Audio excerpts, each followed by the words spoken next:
Kurnool district అండి. ఎలా ఉంది ఏపీలో జగన్ గవర్నమెంట్? గవర్నమెంట్ ఉంది కానీ గవర్నమెంట్ అనేది తట్టలే లేదండి. అన్ఎంప్లాయ్మెంట్ వల్ల వేరే వేరే రాష్ట్రాలకు వెళ్ళిపోతున్నామండి. దానివల్ల చాలా ఇబ్బందికరంగా ఉంటుంది. నేను ఇప్పుడు దాదాపు వచ్చి 2-3 నెలలు వస్తుంది. ఏ జాబ్ లేదు. 6,100 పోస్టులు టీచర్ పోస్టులు వేసాడు ఈ రోజు. అవి ఏ మేరకు అవుతావో ఎవరికి తెలియదు. అది చాలా ఇబ్బందికర పరిస్థితి. రాజధాని లేదు. 3 రాజధాని అంటే ఒక రాజధాని చూసుకోవడానికే లేదు. మనం డెవలప్ చేస్తే కదా మేడం. ఏదైనా ఒక రాజధాని ఉంటే చాలు. ఇప్పుడు ఒక ఇల్లు ఉంటే చాలు మేడం. 3 ఇల్లు ఉంటే ఏం చేస్తాం? ఒక ఇంట్లో వెళ్ళి పడుకుంటాము, లేస్తాం, పని చేసుకుంటాం. 3 రాజధాని అంటే ఎక్కడ పోయి చేసుకోవాలా? ఒక దగ్గర న్యాయస్థానం అంటారు, ఒక దగ్గర అడ్మినిస్ట్రేషన్ శాసనసభ అంటారు, ఒక దగ్గర ఫ్యాక్టరీలకు నెలకొల్పుతామంటే ఏది నెలకొల్పుతారు? ఒకటని నెలకొల్పాలి కదా. ఒక ఇళ్ళను పూర్తిగా చేసుకోవాలా, తర్వాత వేరే ఇల్లు గురించి ఆలోచించాలా.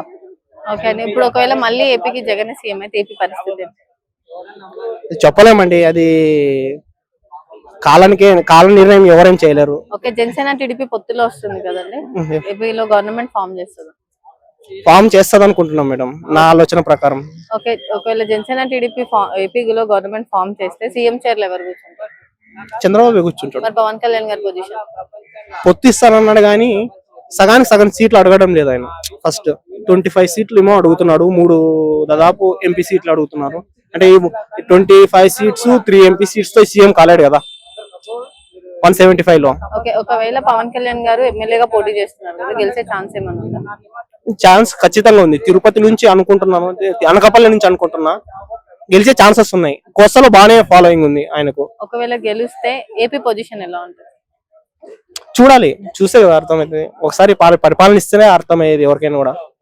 పరిపాలించే వరకు వాళ్ళ మైండ్ సెట్ ఎట్లా ఉంటుందో అని మనం ఆలోచించాల్సిన విషయం. ఏమంటే ఇప్పుడున్న పరిస్థితులను బట్టి కొత్త సీఎం కావాలి అనుకుంటున్నారు.